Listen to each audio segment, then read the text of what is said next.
Tampok ang Fil-Am rapper at Tagalog rap sa latest project ni rap legend Eminem. Sa Paris Olympics naman, hot topic ang pagsuporta kay Jin ng BTS. Ating saksihan.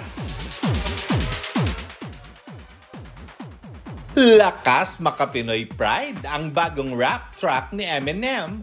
Featured kasi dyan ang Fil-Am rapper na si Easy Meal kung saan nagkaroon pa siya ng chance mag-rap in Tagalog. In 3 days, may 3 million views na rin ang video. Si Easy Meal ang kauna-unahang Pinoy artist na pumirma sa record label ni Eminem. Tila concert ni Jin ang naging eksena sa kanyang Olympic torch relay sa Paris sa lakas ng hiyawan ng fans.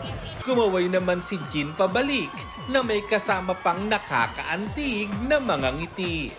Matatanda ang si Jin ang inatasan bilang torch bearer ng South Korea para sa Paris Olympics 2024 na magsisimula sa July 26.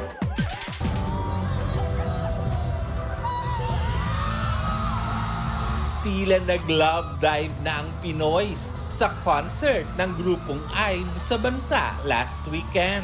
Napa-what's after like nga rin ng fans matapos kantahin ng grupo ang ilan sa kanilang hits gaya ng Baddie at Kitsch at 11.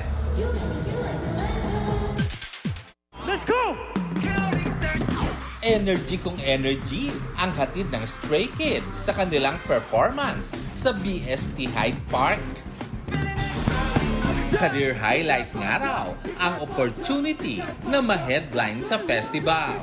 Ang kanilang energetic performance dadalhin din nila soon sa Pilipinas para sa kanilang concert sa November. Paint My Love Manila dahil muling babalik sa bansa ang rock band na Michael Learns to Rock sa November.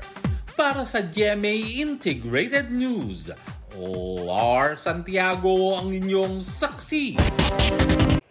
Mga kapuso, sama-sama tayong maging saksi. Mag-subscribe sa GMA Integrated News sa YouTube at para sa mga kapuso abroad, samahan niyo kami sa GMA Pinoy TV at sa www.gmanews.tv.